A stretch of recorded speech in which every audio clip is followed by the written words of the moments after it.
بچنا. اسی طرح ہماری آنکھ بھی غلط استعمال نہ ہو، غلط نہ دیکھے، یہ آنکھ کا روزہ. ہماری زبان سے غلط بات نہ نکلے، غیبت سے، چغلی سے اور ایسی باتوں سے بچنا جن سے اللہ ناراض ہوتے ہیں، یہ زبان کا روزہ. کانوں سے غلط نہ سننا، کانوں سے غلط نہ سننا، یہ کانوں کا روزہ. کانوں سے اللہ کی نافرمانی والی باتیں نہ سنیں، کسی کی غیبت نہ سنیں، کسی کی چغلی نہ سنیں. اسی طرح کوئی گانا گانے والا، اب اس کی آواز کو فرمایا دو چیزیں اللہ تعالیٰ کو، دو باتیں بڑی ناپسند ہیں. ایک خوشی کے وقت میں گانا بجانے کی آواز، دوسرا غمی کے وقت میں نوحے کی، کہ غم آ گیا، کوئی حالت آ گئی تو وہاں نوحے کر رہے، رو رہے، اور یہ اللہ تعالیٰ کو بالکل ناپسند. اسی طرح میرے محترم بھائی کو دوستو، دماغ سے غلط نہ سوچنا اور دل میں غلط قسم کے جذبات کو پیدا نہ کرنا، ہاتھوں سے غلط استعمال، ہاتھوں کو غلط نہ استعمال کرنا. یعنی جسم کے جتنے بھی اعضاء ہیں جو اللہ نے ہمیں دیے ہیں، یہ اللہ تعالیٰ کی رضا والے کاموں میں استعمال ہوں. اسی طرح مفسرین نے اس آیت کے تحت کتب علیکم الصیام کما کتب علی الذین من قبلکم لعلکم تتقون کے تحت یہ بھی لکھا ہے کہ انسان کا دل اللہ کے علاوہ اور کسی طرف متوجہ نہ ہو. صبح سے لے کر شام تک، یعنی رمضان کا ہر لمحہ اللہ سے تعلق میں ہمارا بڑھ رہا ہو، کہ اللہ سے تعلق بڑھ رہا ہو. اللہ تعالیٰ کی حکم، اللہ تعالیٰ کی جو چاہتیں ہیں، اللہ تعالیٰ کی جو مرضیات ہیں، آپ ان کو ہم معلوم کریں. اللہ کا حکم صبح سے لے کر شام تک ہمارے لیے کون کون سے متوجہ ہیں، ان کے مطابق اپنی زندگی کو بنانا، یہ روزے کے آداب میں سے. تو اس لیے کان کو، زبان کو، آنکھ کو اور ہر جسم کے عضو کو، ہاتھ پاؤں کو، دل دماغ کو اللہ جل جلالہ کی حکم کے مطابق استعمال کرنا، یہ احسن عمل میں آئے گا کہ اچھا عمل. تو اللہ تعالیٰ ہمارے روزے کو فرمایا کہ رمضان کا جو روزہ ہے، اب کوئی آدمی بلا عذر، کوئی عذر نہیں چھوڑ دے، اس کے علاوہ غیر رمضان میں ساری زندگی روزے رکھتا رہے تو اس کے اجر کو نہیں پہنچ سکتا. یعنی اتنا بڑا رمضان کے روزے کا اجر. اور روایات میں آتا ہے اگر معلوم ہو جائے رمضان میں کیا اجر ہے، کیا اللہ تعالیٰ کی طرف سے رحمتیں برکتیں نازل ہوتی ہیں، تو انسان یہ تمنا کرے کہ ساری زندگی ہی رمضان. تو میرے محترم بھائی کو دوستو، یہ اللہ نے ہمیں بہت بڑا یہ انعام دیا، موقع دیا. تو اس میں لعلکم تتقون کہ تقوی والے بن جائیں. جب تقوی آئے گا تو پھر سارے کے سارے انسان کے کام اللہ کی رضا والے ہوں گے.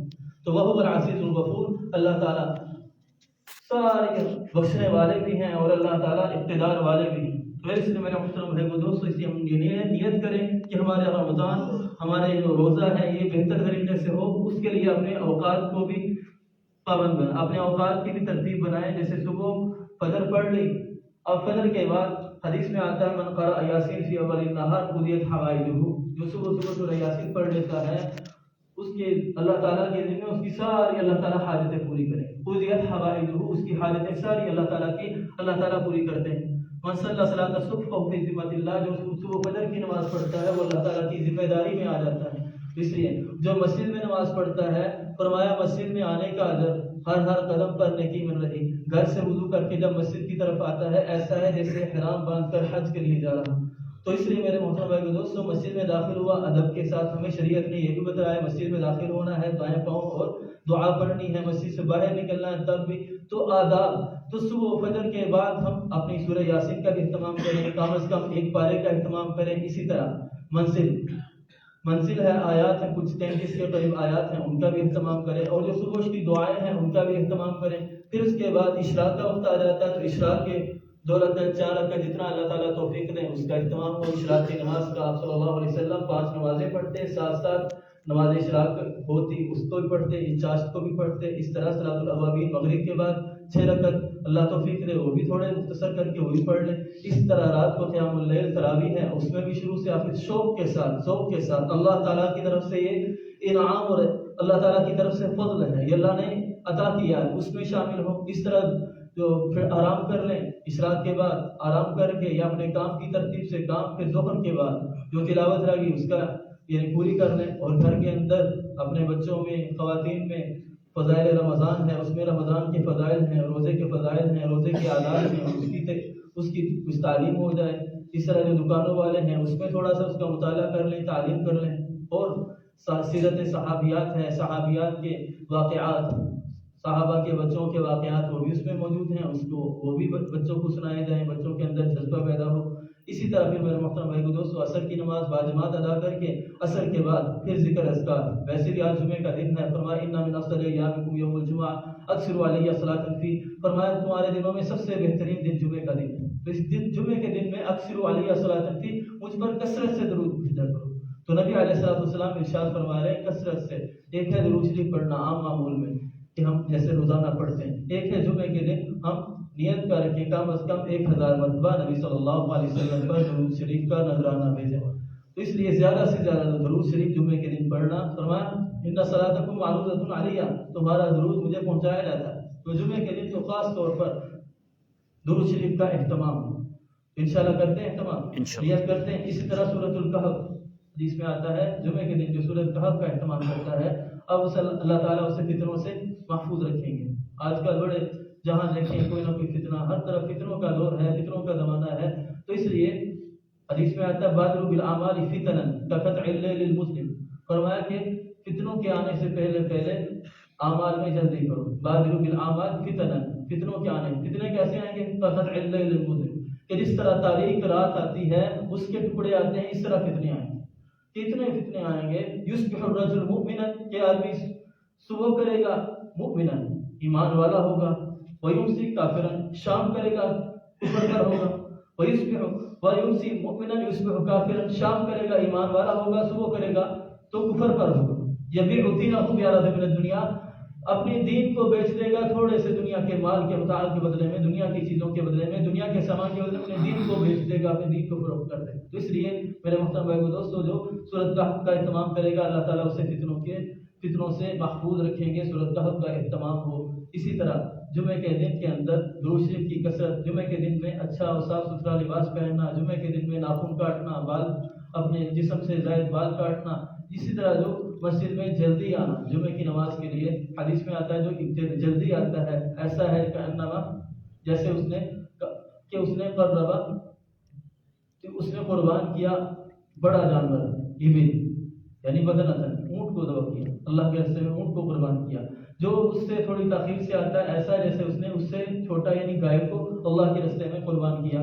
اس سے جو کبشتاً اس نے دمبا وغیرہ اللہ کے راستے میں ذبح کر کے قربان کر کے صدقہ کر دیا۔ جو اس سے تاخیر سے آتا ہے ایسا قربا دجاجتاً اس نے مرغی کو اللہ کے راستے میں ذبح کر کے، اس سے جو قربا بیضتاً اس نے انڈا صدقہ کیا۔ جو بالکل تاخیر سے آتا ہے تو فرمایا کہ اس کو پھر جمعے کی نماز کا اجر نہیں ملتا۔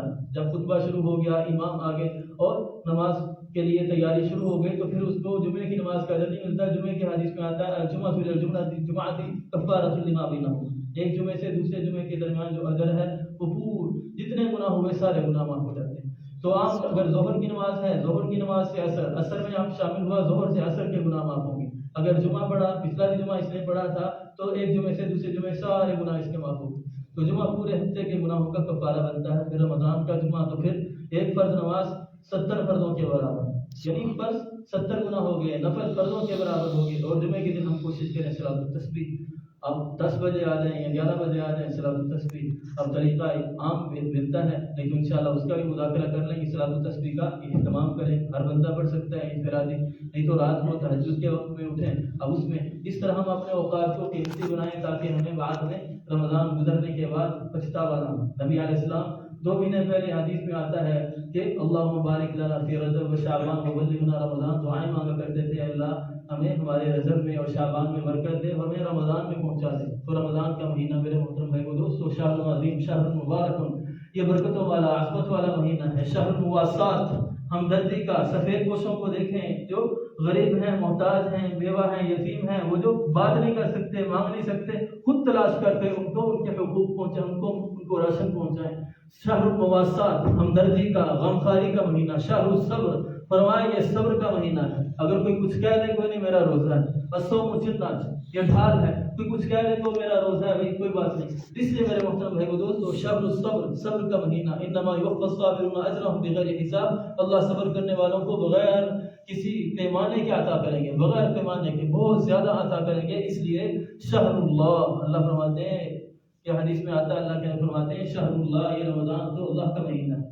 تو اللہ کا مہینہ ہے، اللہ کی طرف سے رحمتیں برکتیں ہر وقت اللہ تعالیٰ کی طرف سے اعلان ہوتا ہے، کوئی مانگنے والا ہے، کوئی دعا کرنے والا ہے، کوئی مغفرت طلب کرنے والا ہے، کوئی رزق مانگنے والا، اس لیے ہم اللہ سے مانگے ضروری نہیں کہ بیٹھ کر ہی، اور وہ تو آداب میں سے ہم چلتے پھرتے اللہ سے مانگتے رہے، اللہ یہ میرا کام کر دے، اللہ یہ میرا مسئلہ یہ کر دے، اللہ یہ میرا مسئلہ یہ، اس طرح صلاۃ الحاجت کا بھی اہتمام کریں روزانہ، صلاۃ التوبہ کا، صلاۃ اس طرح مسجد میں تحیۃ المسجد کا اہتمام کریں، اور سارے کی سارے نوافل کا بھی فرمائے، نفل فرضوں کے برابر، نفل بھی، سنت موقدہ بھی، سنت کا بھی، ساری چیزوں کا اہتمام کریں، اور روزانہ کے اعتبار سے 100 مرتبہ استغفار ہو صبح ایک دفعہ، 100 مرتبہ شام کو، اس طرح درود شریف ہو 100 مرتبہ کم از کم ہو، جمعے کے دن تو 1000 کی نیت ہو، اور اسی طرح اللہ تعالیٰ کی بڑائی کے کلمات جو صبح شام دعائیں مصروف ثابت ہیں ان کا بھی اہتمام ہو، انشاءاللہ نیت کرتے ہیں، اللہ تعالیٰ عمل کی توفیق عطا فرمائے۔ اللهم صل على سيدنا مولانا محمد وعلى آل سيدنا مولانا محمد وبارك وسلم عليه۔